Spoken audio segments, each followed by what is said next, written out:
Yeah. This conference will now be recorded.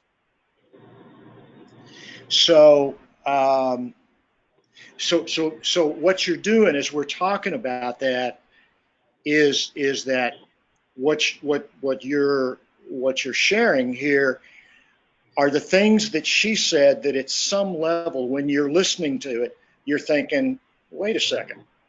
If you did your research, first of all, I'm wondering what you researched because if you did, you'd find that Oregon has as much gambling or more so than just about any other place. Correct. They're all over the place. So I got to wonder what research actually did you do? How much time did you put into that? So again, that's another example of a disconnect. And the disconnect is inside of her. In other words, there's a split inside of her. Does that make sense? Yes, it is. I'm taking note of this because I'm just still working on her assessment to complete that. Yeah. Okay. And by the Yes. way, what we're talking about is stuff that is applicable. I mean, we're kind of using her as an example, but she could be many different people.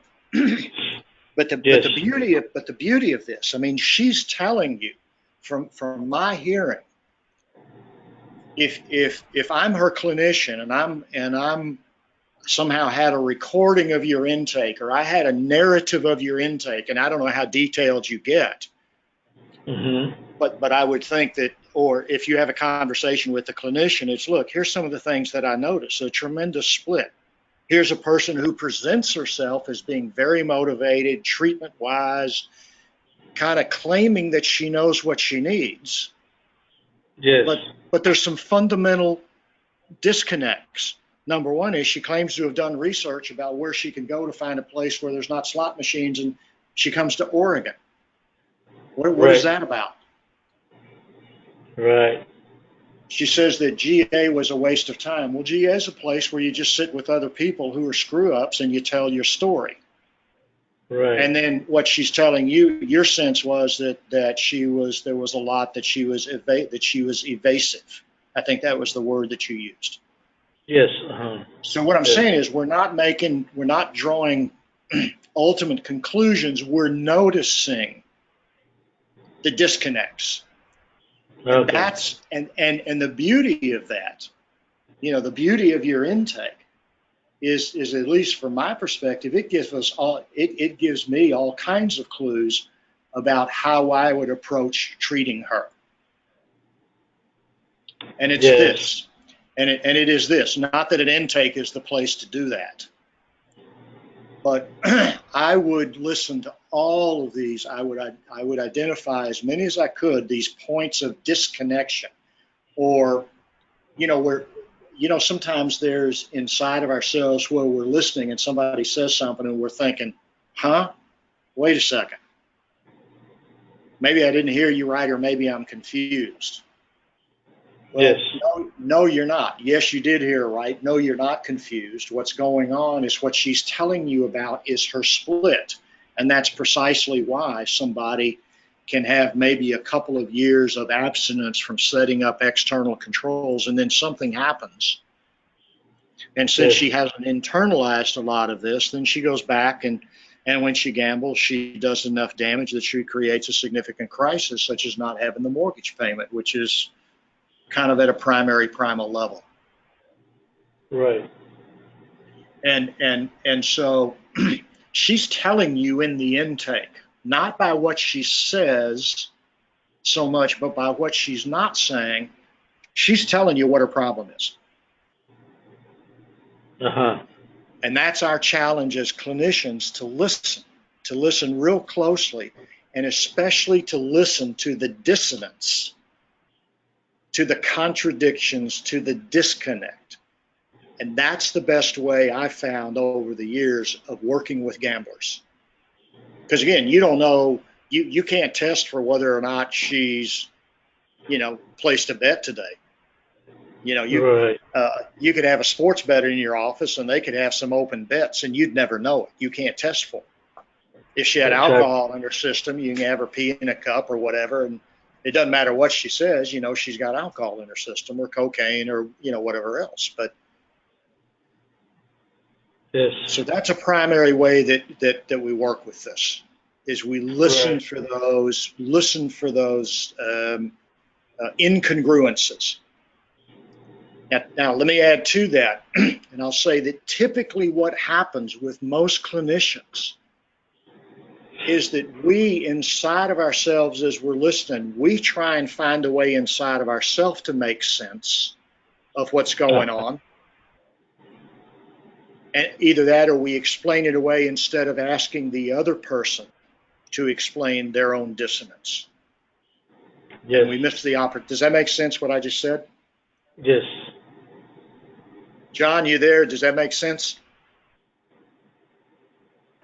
Yes, sir. That you're all of a sudden starting to talk about some things that Dick and I have been talking about the irrationality. Yeah, and it's a kind of irrationality. There's certainly an irrationality in that. I look at it as, and yeah, I mean, absolutely. I look at it as simply part of the split that the individual is presenting, and part of our job is to help hold up the mirror, kind of the broken mirror, and reflect that back. So and what's interesting, and I don't know, I'm not saying this as a political comment, but what I'm listening to, and I was on the flight back from Europe, and all over the news obviously is Trump's meeting with Putin. And what I'm hearing is all of the commentators listening in, everybody's trying to understand the dissonance. Yes. Between Trump, he'll say one thing here and something that seems to completely contradict it someplace else. And everybody's making themselves nuts trying to figure out the dissonance, what this means and what that means. And I had the thought, not that that's not a legitimate question, but ultimately, the one that needs to be asked about their own dissonance is the one who is the author of the dissonance. Uh-huh. Not that if somebody asked him, you'd ever get a straight answer, but our job as a clinician. So for example, if you're working with her, then all those things in the interview that came up, I can imagine you going back and saying, well, wait, let me ask you about this. Yes. Here's what you said.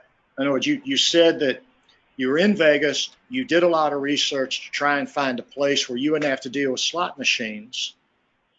So my question is, what kind of research you did? I'd be looking for information.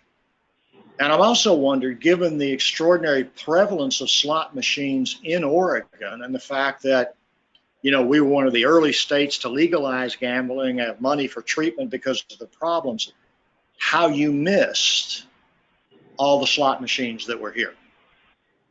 Yes. Or whatever way.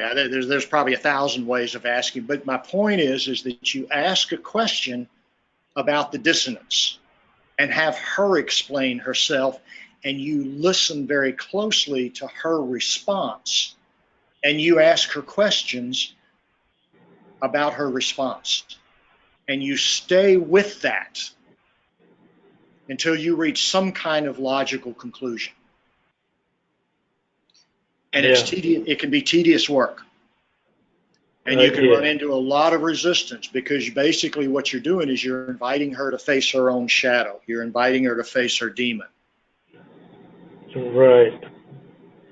Another one, so you describe Gamblers Anonymous as a waste of time. And I'm not saying that GA works, it's not for everybody. That's not the position I'm taking. But what I'd want to know is, what about it was a waste of time for her? Yes. Have her describe, and I'm sure you do this, with people who go to AA, and so that's for idiots, or whatever it is. Well, okay, what was your experience there? Yes. No, it's a significant clinical question to find out what their issue is. What did they run into? And I don't know, maybe they ran into some idiots in Gamblers Anonymous, because there's plenty of us in there.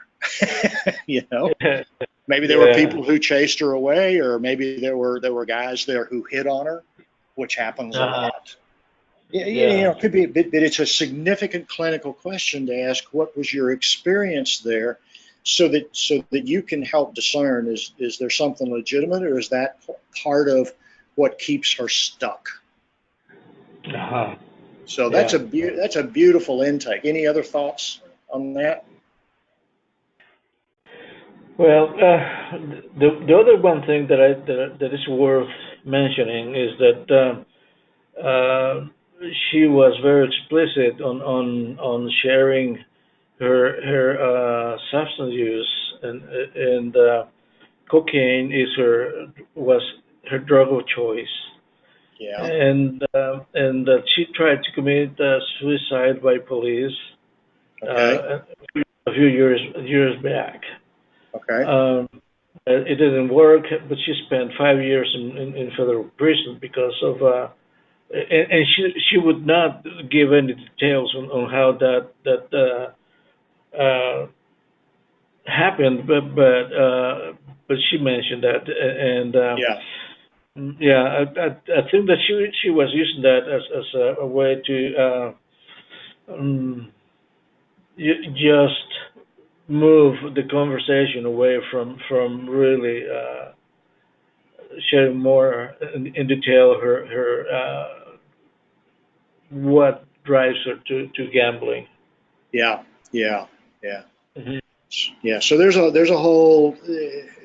In other words, she's got a poker face on, as it were. And again, part of that is she's in for an intake. She doesn't know you. There's not a relationship, and so, but and you can find ways of explaining it away. But what you said was she was very explicit about her drug use, but she was not explicit about her gambling. Is that right? Right, that's Okay. correct. So again, that's one of those things that in an intake or in your communication to the treatment, to the clinician, is here's what I noticed. She had no problem at all being very explicit about her cocaine use, and it Right. may be because all that's in the past, but she was somewhat evasive with respect to her gambling, which is what she's coming in to get help for, right? That's correct. Yes. Okay. So without drawing a conclusion, again, those are those things that you really listen for and that you notice. And by the way, I want to tell you, you pick as we're talking about it, you're kind of remembering, kind of more things Yes, that that's right. that struck you as interesting when you were talking to her, Right. That's right. right? Yes. Okay. So what that means is that you're doing a great job of listening. In other words, you're listening with all of you. The issue, the issue is, to what degree are you listening to your listening? Did that make sense? that's yes, of course. Okay. Yes. So Yes. so so that's another one. I don't think I've said it that way before, but so what we're doing is we're listening to your listening, Yes. Yeah. and Mhm. I'm just going to tell you, you got it. You're hearing it. It's just important for me to tell you that that that it's important for you to know that you know All right. Thank you, sir. that you're hearing what's going on, and Yes. and what I'm saying is the one that is you're doing an interview that maybe is the most important to listen to, in a weird way, is to listen to your listening, is to acknowledge and affirm your own listening. Okay. Because again, I've said it before and I'll say it again. Part of what happens with gamblers is in the midst of being split. What we inadvertently try and do is invite those around us to be split also. No, it's I want to create a diversion. I want to split you off from the truth. I want to get you questioning your own reality. Right. I want to get you to mistrust your listening.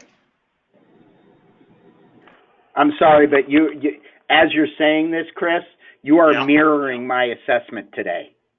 Okay. Just, Good. different person, different personality Right. types, but that last part of the person trying to get me, I hadn't even thought of it, but the person possibly, unconsciously, of course, trying yeah, to get yeah, me yeah. to question myself, it just rings true.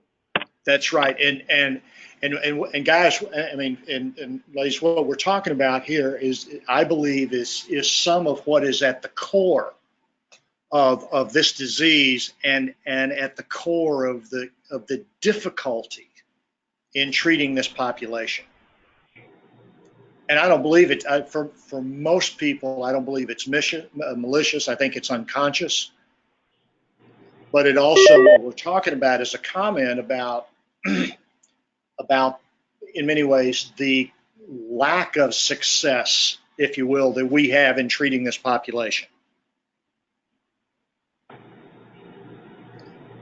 So this is the kind of thing that what we're talking about is in my mind is really some core clinical issues that are really tough to grab hold of. But once you get this, then you're miles down the road in terms of being able to treat this population.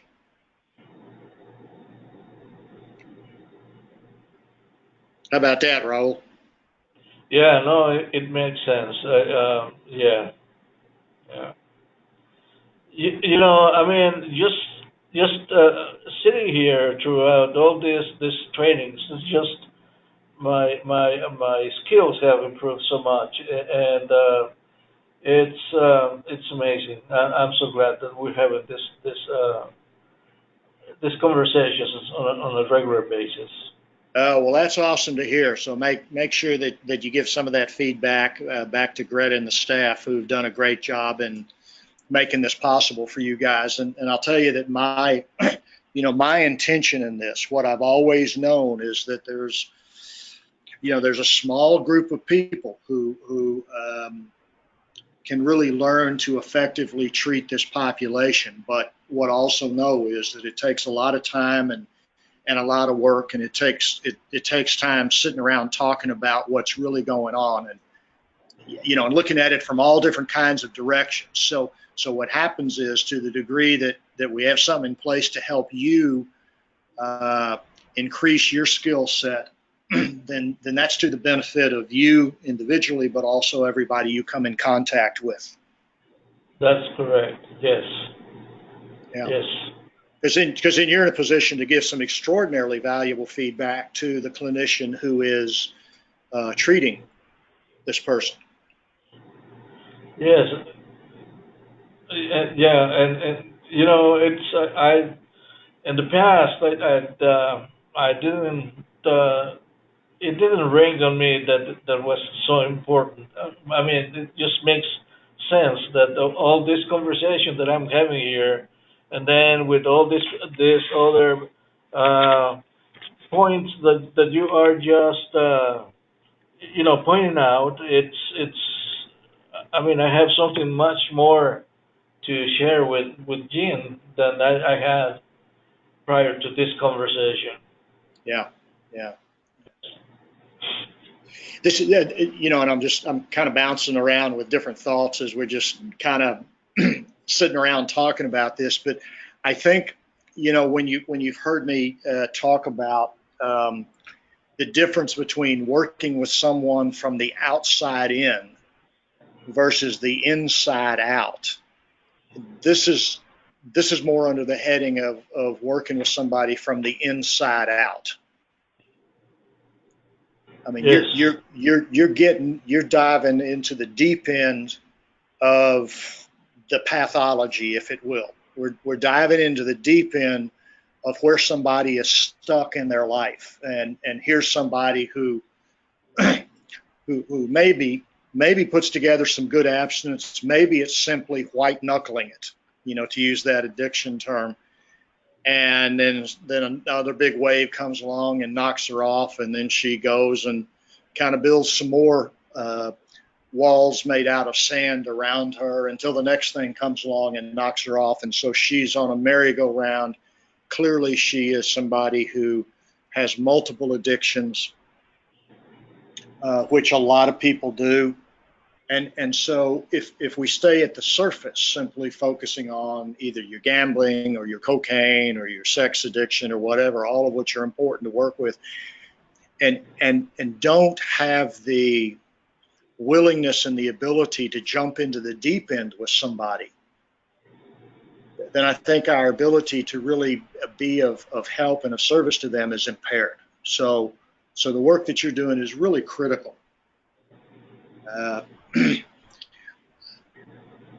Another again, I'm throwing stuff out at you, so kind of take what you need and leave the rest. Okay. The other thing that I know, intakes are intakes, and you've got to, there's certain protocols that you have to do, and you got to get the paperwork filled out and that sort of thing. But I think you also do have an opportunity in an intake for something like this to ask somebody about their dissonance. For example, something that's an easy one. Say, let me ask you about that. You moved from Vegas and you said you did some research, and just out of curiosity, just kind of off the record or whatever, how did you research places, and how did you not know that Oregon had the level of gambling that it does and the availability of gambling that it does? How did you miss that? Just out of curiosity. And you can ask that in a way that's not, slamming right through the front door, but I do think an intake might offer you the opportunity to get some more clarification too. So I'm just throwing that out for what it's worth. Yeah, I also remember that she mentioned that I guess the one thing that was appealing to her is that there were not so many casinos here in the state. Yeah. Okay. Mm-hmm. So maybe her point of reference was simply not slot machines, but casinos. Right. Right. Yes. Yeah. But slot machines is her favorite activity, gambling. So yes. But it's still. I mean, there's, even with that question, and I've said it before, but it bears repeating. There's still a disconnect because it sounds like what she's telling you is the only way that she can remain abstinence is if there's no external stimuli, if there's no in other words, her recovery, if you will, or abstinence is based on externals. That is, whether there's a slot machine there, as opposed to internals. Right? Isn't that what she's telling you? Yes. So I'm looking for a place where I won't be tempted because it's not there.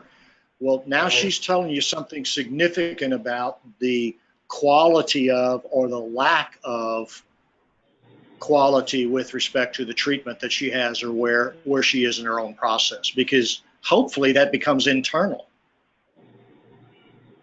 Yeah. I mean, you know as well as I do that any alcoholic, I mean, the old adage, if you don't want to slip, avoid slippery places.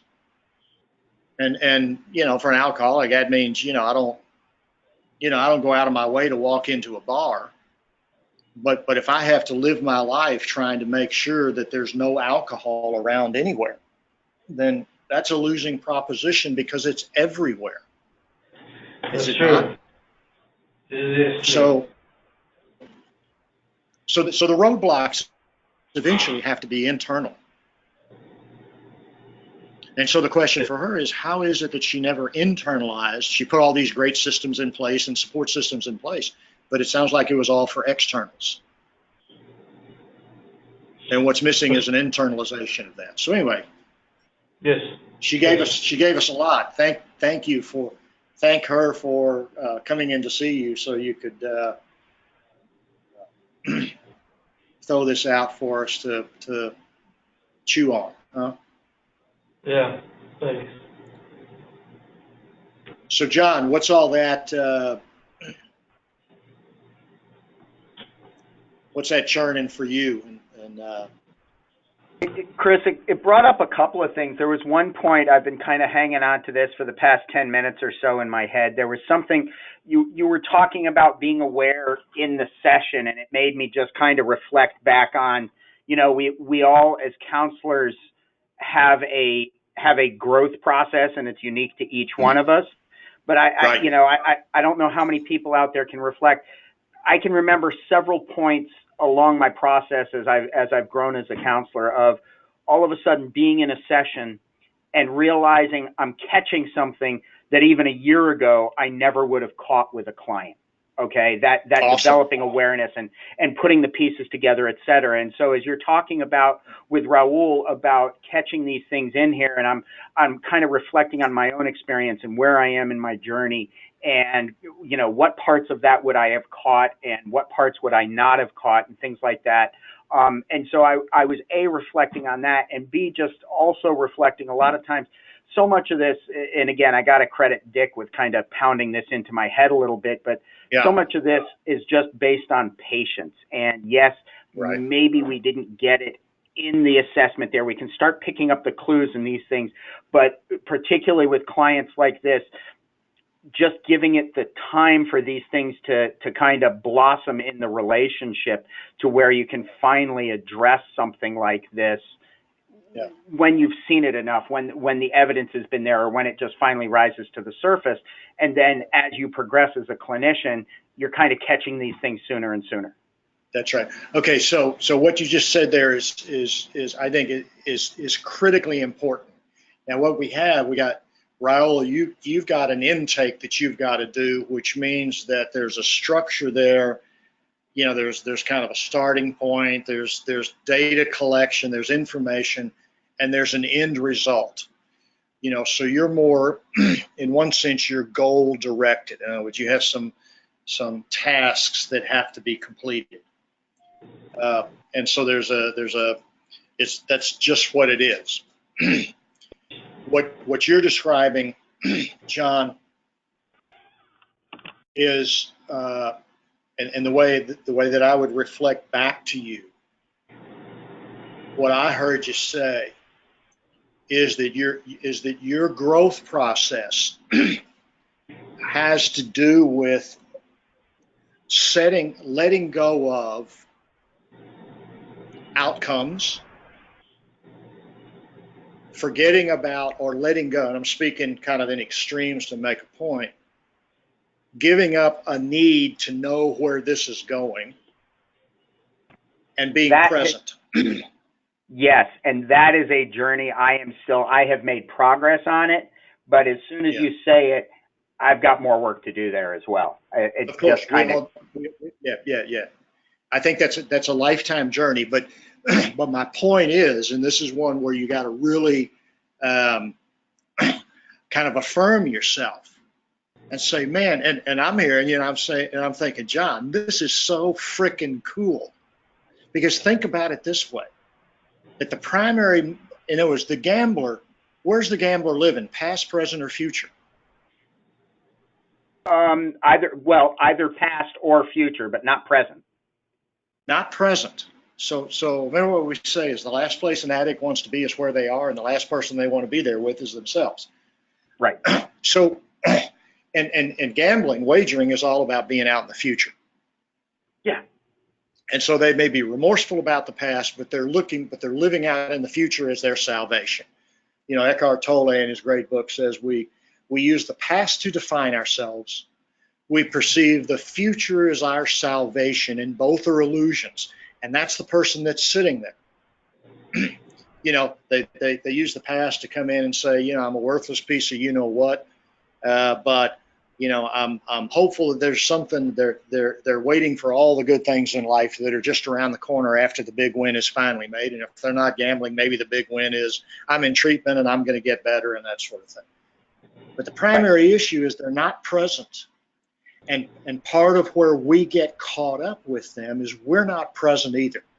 When we're living into outcomes, trying to create outcomes or trying to get them to a place of being willing to be absent or whatever, then we're not present. And when we're not present, we're not going to hear and be able to respond to what's going on in the moment, which you're saying you're beginning when you almost like you catch yourself being in the moment.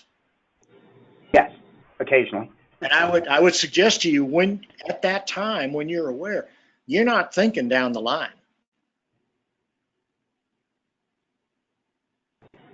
What do you mean down the line? You mean future? When you're catching those, when you're responding to that dissonance or whatever else is in the moment, that's the only place that exists right now.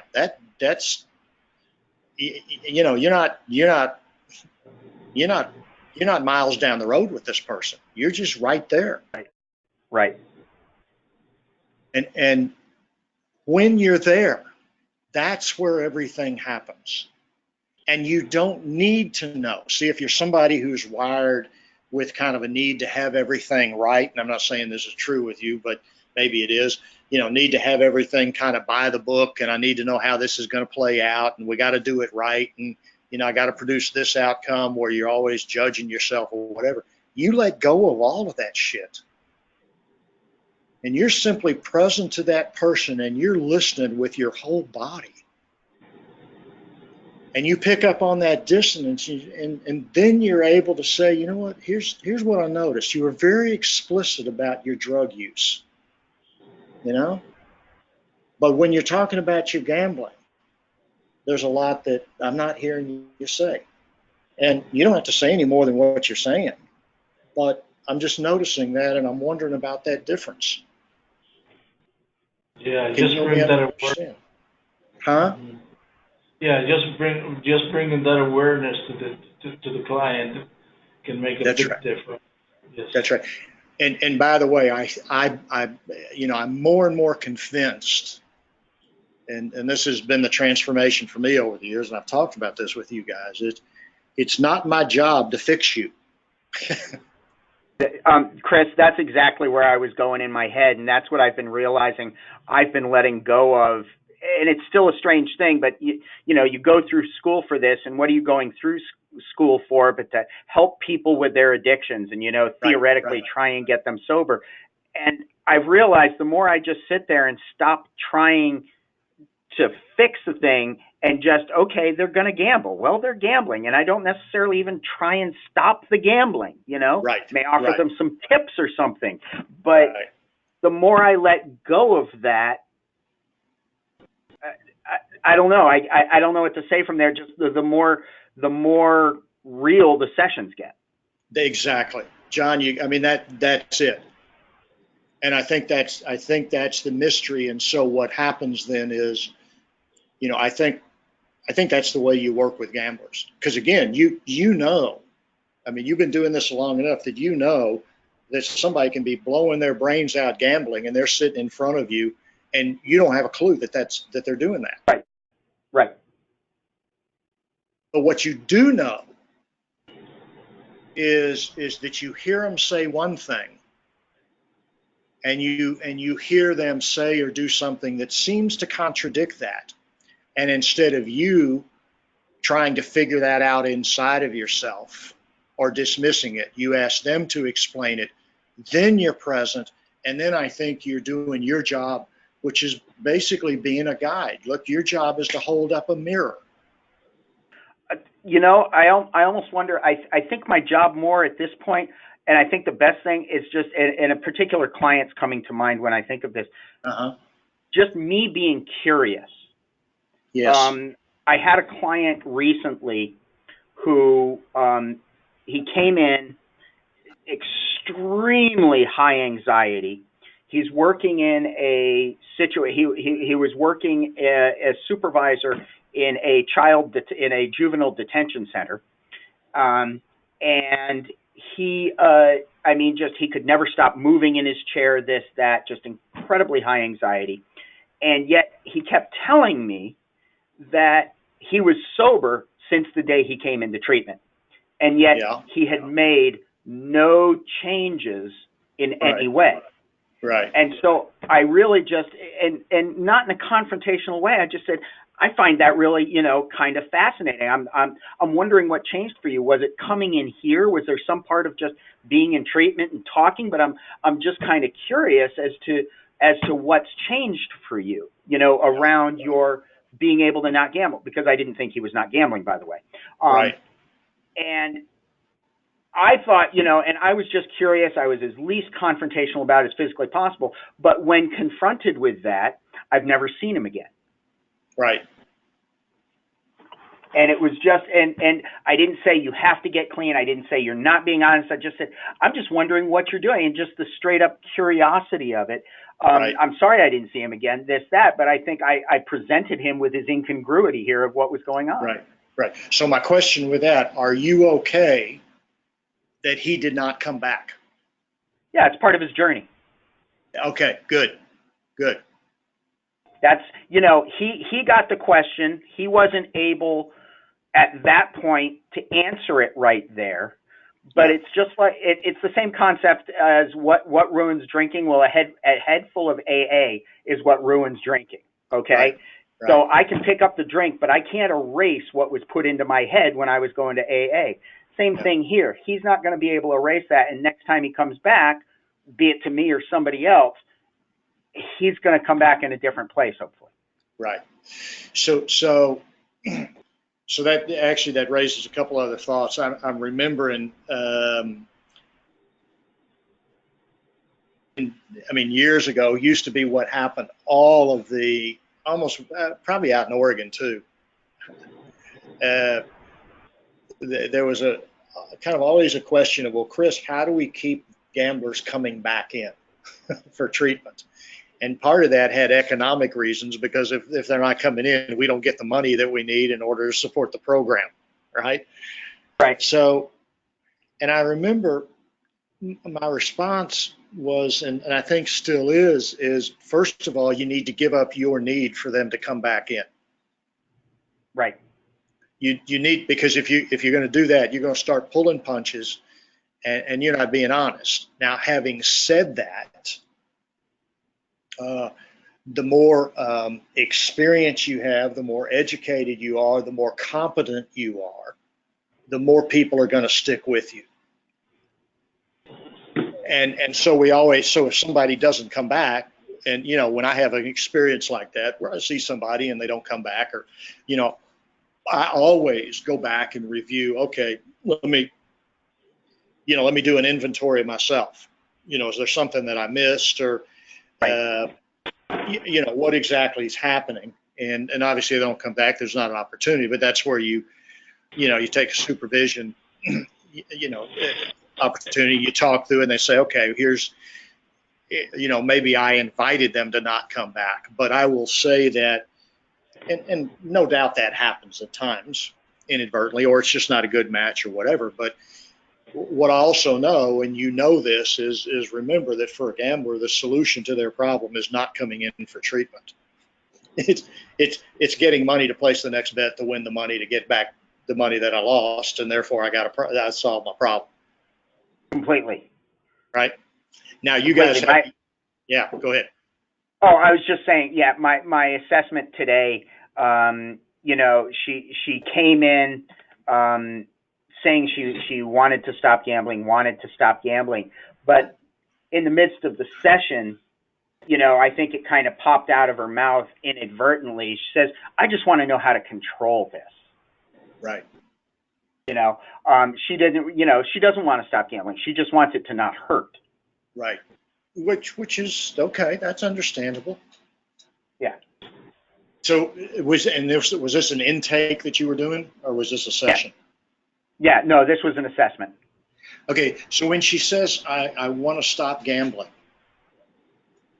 What was your response, if you recall? Okay. I've kind of got a bit of a standard canned response at that point Okay. of, hey, listen, that's one particular goal. Right. We have, I told her, I said, I've successfully graduated people who were still doing certain behaviors. Yeah. I said, you're in the driver's seat here. This is all about what you want and about Right. what your goals are and what's going to satisfy your situation. And I said, Right. you and I can talk about that over time.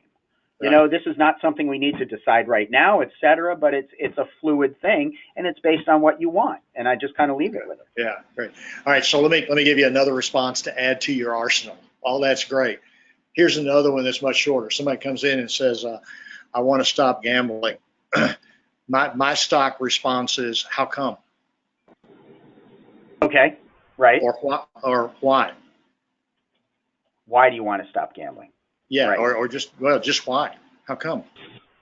Okay. It's another way of Let's see asking what's okay, because the reason I'm do that now I'm pretty sure that they're coming in, as people most of the time don't come in unless they got, a problem. But if I ask why, just the real short question, then I'm inviting them to explain to me their definition of their problem. And what I want to do is follow that why. Whatever their response is, in one way or another, I'm going to ask them, well, how's that a problem? Well, I lost, because it's, it's messing me up. Well, exactly how? Well, because I lose money. Okay, well, so what's the problem with that? See, and that's exactly where I was with her. Yeah. And I tried. Okay, so this was a UNEEK individual, and so she doesn't have any debt. She hasn't threatened her house. She hasn't gotten to any of these points yet. She has a very secure income that she wanted to show me. And so I was trying to get to those whys, and I could not get a really coherent answer out of her around that. Okay. So notice so if we're identifying, if we're asking ourselves, where's the disconnect? See, I was feeling it. I was feeling that there was something there. Okay, so she's coming in saying she wants to stop gambling, and the disconnect is she hadn't told you why. Yes, precisely. If I'm hearing you correctly. So yes. isn't that a source of dissonance? Yes. Okay. So then sooner or later, maybe you did this, you're going to say, I'm still curious. You're saying you want to stop gambling, but to be honest with you, I haven't heard why. What's the problem with your gambling that you want to stop? Yes. Exactly. You can say, maybe you're saying that I'm just not hearing, but I got to tell you, I'm not clear why you want to stop gambling. Now, what's interesting is she may not know. Right. In which case, I'd say what I'm wondering is if you even know. Maybe there's just something in this that's painful for you, and you're not even sure what it is or where it's coming from. But what's curious to me is, again, I'm playing this out right now. What's curious to me is that a lot of people come in, they say, I want to stop gambling because every time I, even because I lose, and when I win, I give it all back, and I just keep doing more and more, and I'm in thousands of dollars of debt. But what I'm hearing is you don't have debt. You got money coming in. You haven't lost a marriage, you haven't lost a family, you haven't lost a job. So what's the problem here? And I can imagine you spending multiple sessions just trying to get clarity exactly what the problem is. I concur. And so when you So again, kind of going back to what we were talking about with Raul, when this dissonance at that level manifests, then you're like a hawk with that. I mean, you got your eye on one thing and everything else is noise compared to that one question. And you want to stick with that one question and ride that as long as you can until you get some clarity. And it's not about you getting clarity, it's about helping her get clarity. Because I would suggest that that dissonance is probably precisely the stuck place in her life. She's telling you what her problem is, which is she's saying, I got a problem, but I'm not even really sure what it is. And so it may be that your job is to help her name what the problem is. And if you successfully do that, then 90% of your job is done. But in order to do that, we really have to let go of outcomes. Right. And just let things unfold in whichever direction they will. Exactly. You both nudge and you follow the trail. But you follow the trail like a bloodhound, And what's cool about that, John, and I think you're discovering that is when you do that as a clinician, then it actually becomes fun, does it not? I mean, it's hard work. I was about to say, this is the fun part. Yes, exactly. Exactly, because you're present, it's alive, it's energizing, you're like it's like a detective, like a psychic detective, and look, I'm here with you, I'm walking this, and I'm not afraid to jump into the middle of your craziness with you. I'll go there with you. And there's a power when you give up your need for them to be in any place other than where they are. I think that's a healing moment.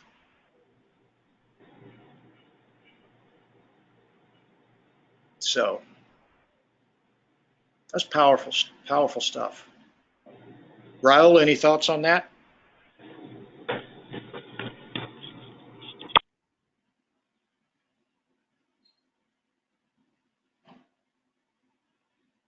Okay. I'm having a hard time with my phone. Yeah, I saw that. Yeah, no, it's excellent information, really. Yeah. Yes. Okay. Man, you guys we're swimming around in the deep end with this stuff. I see Mary Lane is on down there in Grants Pass area. And Gene, you're there. You don't have your microphone on, but glad to have you guys listening in. So, wow, that's some heavy stuff, guys. Any other thoughts?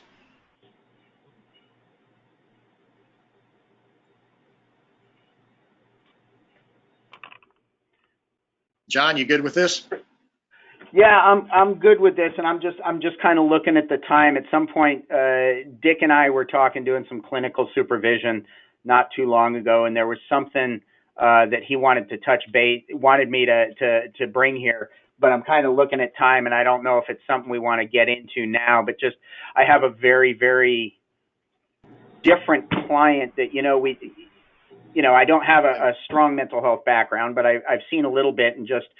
Okay. I can't classify this person. I don't know where she sits. Okay. I don't know, but she's just very different. In some ways, she's incredibly present and aware, and in other ways, just a lot of confusing aspects to her. Right. Lots of dissonance, like you're talking about, but in a different way, kind of than I've ever seen. And so, just kind of a complex case. And she's a significant other of a gambler. And her gambler is her son, who is also involved in treatment here. Yeah. Okay. Well, maybe you can kind of work something up and present that next time. What I'm thinking, I know we got a little bit of time left, but I'm also thinking that we've covered a lot of territory. Okay. I think we did a little master class here with you guys bringing this stuff up. So maybe we've gotten what we need. Anything beyond that is overload for today. I hear what you're saying. Unless you guys got something else to bring up, I don't want to introduce anything. I don't want to introduce any new stuff because I think we've.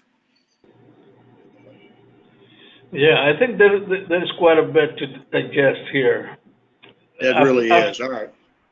Afterthought for for after this session. Yes.